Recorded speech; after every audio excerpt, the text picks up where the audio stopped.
My name's Doug Cross from the Tomaree Museum Association, and today I'm talking to Monty Bull about axes.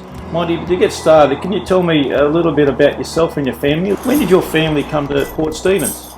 The Bull family actually comes from Bull's Garden Road in Newcastle. They had a botanic garden there.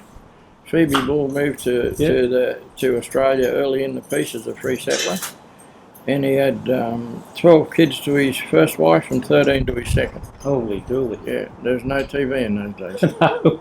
They were farmers, and some of them were fishermen, but the fishermen come a little bit later, I think, than the farmers, because the farmers used to have to grow their whatever they grew, the vegetables and that, and they used to have to put them in a dray and take them down Stockton Beach and sell them on the breakwall where the ferry is roughly now.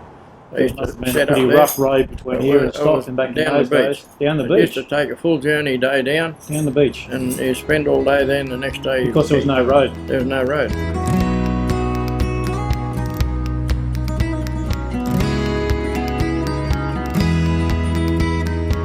It's a squaring axe. Now this has got a story to it. It does, because Tell me the story. halfway between Wilson Bay and Shoal Bay, down there where the polyclinic is, I was clearing for the water board down there. What year would that have been?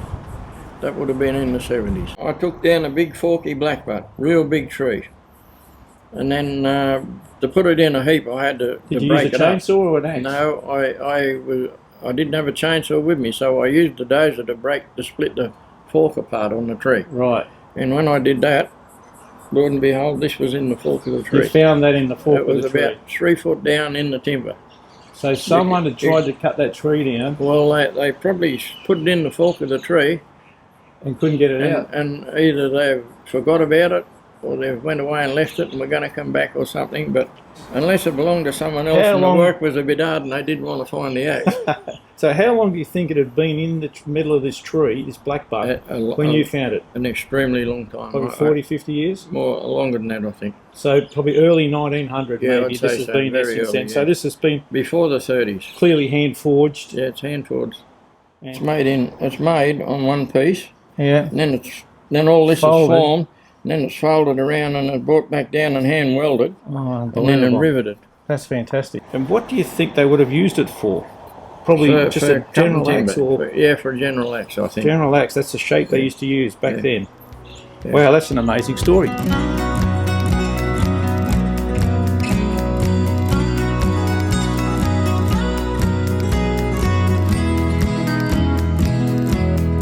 Can you lift that up and show it to the camera? This is a side. That looks like hard work to me. It is. This one's nearly worn out. Yep, They have them like razor blades, yep. and they use them in that fashion. I'm going to move like back. that. Yep. And the edge of it is so sharp, it's got to just touch a bit of grass and it'll just. And this cut little it off. fella here, is that a similar thing? That's a fern hook. Fern hook. It has a handle on about yay long, a bit like an axe handle, Yeah. but it's used for the surveyors use a lot of these for cutting their lines through the ferns and the trees and the saplings, that sort of thing. Yeah. That's fantastic. Well, look, you've got a lot of knowledge from first-hand experience of using these axes, Yeah, and it's just great to capture that knowledge for future generations. So we'll keep the axes, and now we've got the history of how they were used and what they were used for. So thanks very much, Monty Bull. No, that's That's all right. fantastic. That's all right.